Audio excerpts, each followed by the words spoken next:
Hello and welcome back to the Wasteland, everybody. Today we're going to be going over 10 of the best energy weapons in Fallout New Vegas. Now there's a lot of actually really good energy weapons, and this is going to include handguns, heavy weapons, and rifles. And this also isn't in any particular order, as some of these weapons are better by the time that you get them, or they're really good late game, and a lot of these could be switched around depending on how you really want to build.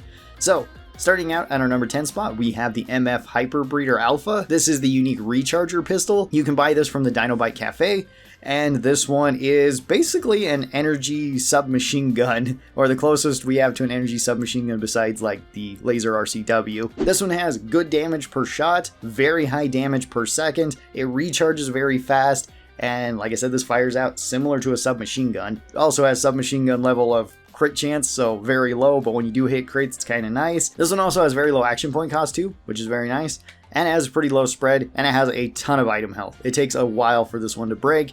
It is a very cool little energy pistol, and I really like running around with this as a dedicated small arm or dedicated pistol for like my energy weapon builds. That's why it's here at number 10. Coming in at number 9, we've got the HOLORIFLE. The HOLORIFLE is the unique weapon in Dead Money, or at least one of the unique weapons in Dead Money. You start out with this, and you get to keep it throughout the entire playthrough. You can also get 3 upgrades for this, making it one of the more unique weapons in terms of upgrades. They are kind of hidden, and you do have to go out of your way to get each of these. One of them is actually bugged and makes it so this weapon never needs to be repaired, which is very good, and I'd recommend you get that one. That's the internal parts. This one doesn't really have that higher requirements. It does very high damage per hit, decent damage per second, but it's not really the fastest. This is more for a mid-range to long-range kind of sniper-like weapon. It also has really high crit damage. The only kind of downsides to the HOLORIFLE is that there is no weapons that you can repair this with, so you do need weapon repair kits. Even with jury rigging, there's nothing that you can actually repair this with, so weapon repair kits are your only way. That's not a huge downside since they're not difficult to make. Coming in at number 8, we have Elijah's Advanced LAER. This is a unique weapon that you can find in Old World Blues. You can also just buy the regular LAERs in Old World Blues as well. They're kind of unique, but not really. This one does have somewhat high energy weapon requirements, but low strength requirements. It does high damage per shot, very high damage per second. Doesn't do well with crits though. It has an above average crit modifier, but its crit damage is extremely low. It actually has okay action point cost too, so it's not bad in a VATS build, and it is very accurate, or at least it has low spread. I somewhat doubt that just because I've seen the laser just go off sideways for no particular reason.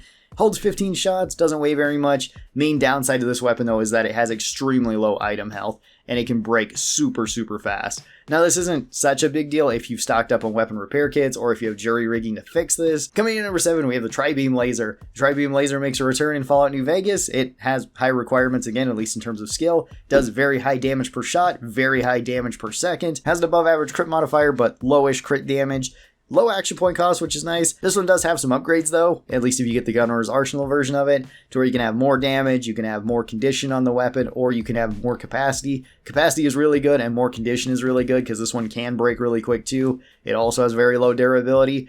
I don't find that to be as bad as Elijah's, because Elijah's I'm usually trying to use at medium to longer ranges. Most of the time I'm using the Tri-Beam Laser as a close range shotgun, and it's very strong in that role. You could also probably switch this one with the plasma rifle. That one fills a similar role and does a little bit more upfront damage, but I find those to be a little bit more difficult to find than the Tri-Beam lasers. Coming in at number 6, we have Elijah's Jury Rig Tesla Cannon.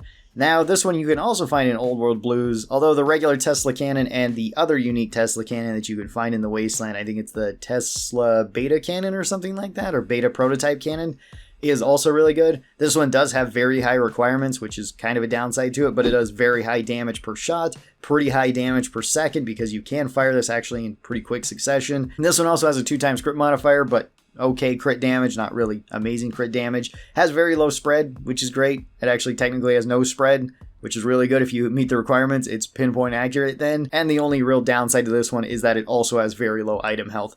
A lot of energy weapons are like this, but if you're packing weapon repair kits or if you have jury rigging, that's not such a huge deal. You can usually fix it fairly easy, and this one does hit enemies really, really hard. Coming in at number 5, we have the Plasma Caster. This could also be tied with the unique Plasma Caster. I find them to be about on equal footing. The Plasma Caster, once again, has very high requirements, just like the Tesla cannon, so you do need a lot of strength and energy weapons to wield this effectively. It does do really high damage per shot, really high damage per second, has actually a really good crit damage too, no extra crit modifier, at least on the regular one, but that's perfectly fine. Action point costs are surprisingly low, and it's okay in terms of accuracy. The major downsides to this one are that it weighs a lot. It weighs 20, so heavyweight is going to be very useful here, cutting it down to 10. And then item health is not very high, like a lot of energy weapons. And since this one is a plasma weapon, it's going to shoot a little bit slower, so you're probably going to break it a little bit less than the energy weapons, or at least the laser weapons that we've talked about. Still, you probably want to keep weapon repair kits or jury rigging on hand, just so that you can fix this up. It is a really cool weapon though. It does good damage at longer ranges. It's surprisingly good on a sneak build too, because it's not too inaccurate, and it does have high crit damage, which probably also helps with that. So yeah, Plasma Caster, really cool. It's also a cool throwback to the very first Fallout game, where this is what the original plasma rifle looked like. Coming in at number 4, we also have kind of a tie here between the Gatling laser and the unique Gatling laser. The reason why I put them both here is because they're very similar to one another. The unique Gatling laser can do more damage per hit, more damage per second, but it can run through ammo faster. The regular Gatling laser has a longer sustained fire and can do more damage over a longer period of time. It can also be modified to have some pretty good mods on it too, which is nice. They do have a high energy weapons requirement and strength requirement, like a lot of these weapons do. It does low damage per hit, but very high damage per second because it shoots very fast. This is also a laser weapon, so Laser Commander makes this thing crazy with crits. Even though its crit damage is very low, it doesn't matter with such a high rate of fire. And it does have a high ammo capacity at 240. Weight is kind of high at 18, but again, heavyweight can cut that down to 9, so it's not so bad. And this one also has really high item health for an energy weapon. Now, it kind of needs that because it can run through ammo really quick, so it can still break somewhat fast. It's not super fast. The Gatling lasers usually hold up for a long time. These can also be kind of difficult to find, because most of the time you're going to be buying these from the Brotherhood, taking them from the Brotherhood, or they're going to only be seen on really like late game enemies. Coming in at number 3, we have the Q35 Matter Modulator. This one is the unique plasma rifle, and you can actually get this one extremely early on if you know where to go. This one has low requirements overall, very low requirements, only requiring 2 strength and 25 energy weapons, so basically any build is going to be able to use it right away. It does good damage per shot, very good damage per second, has an above average crit modifier at 2 times, has very high crit damage, which is really good, has very low spread, and it actually has surprisingly high item health for an energy weapon. It's not as high as certain other weapons, but it's still very high at 250 health compared to some of the other weapons that we've talked about, like Elijah's LAER, which has 50 health, and some other ones that only have like 80 health.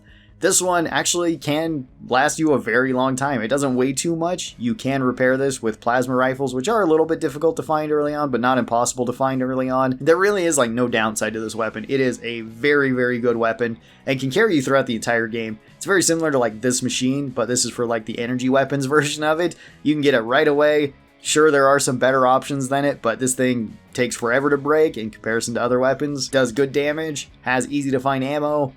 All around, super, super solid. I would highly recommend it. It is a really standout weapon. Coming in at number 2, we have the YCS 186. This is the unique Gauss rifle. However, the regular Gauss rifle could also be here because they're not that different from one another. And if you take Wild Wasteland, then you actually can't get this weapon because it's replaced by the Alien Blaster. So this weapon actually doesn't have too high requirements in terms of energy weapons and strength. It does really high damage per hit. Kind of high damage per second, although you do have to reload every shot, so the damage per second that's usually recorded is not actually as high as it is, at least in terms of practical means. It has a 2 times crit modifier, has not as high crit damage as you would think, but still pretty high crit damage, so it's still really good for that. And basically this is just the energy version of the anti-material rifle. It's, I would say, not as strong as the anti-material rifle, but very similar to it. It's not that far down from it. It's just with the anti-material rifle, you can do faster follow-up shots with this, and you can also throw in like the explosive rounds, which just make it way more forgiving, as well as it will probably last a little bit longer because this weapon also doesn't have the highest amount of health. That being said, that isn't such a big deal because this is more of a sniper rifle, so you're probably not going to be using it super frequently. And then coming in at our number 1 pick is actually just the regular laser rifle. This one is surprisingly good. The regular laser rifle would actually rank higher than the unique one. Not that much higher because the unique one is still really good too, but the standard laser rifle is actually super consistent and very easy to get early on, as well as it has mods that make it really strong. So the regular laser rifle has very low requirements. It does good damage per hit, pretty high damage per second. It's quite accurate. It has above average crit chance with decent crit damage. It has very low action point cost, so it's really good in a VATS build. And it has good item health too. It takes a while for the regular laser rifle to break, and the laser rifle is probably one of the most common energy weapons that you're going to find. So it's not too hard to repair. You may still need weapon repair kits early on or jury rigging throughout the mid game, but towards the later game, you should be set with everything with the laser rifle. The main thing that really helps the laser rifle, besides perks, is also its mods. So the main mod that you would want to get is the beam splitter, because the beam splitter actually just basically works like a shotgun and doubles your damage, since it's supposed to split the damage and make it so that you can hit a little bit harder. I think it's supposed to be like 30% harder overall if you hit with both beams and they're basically like right on top of one another.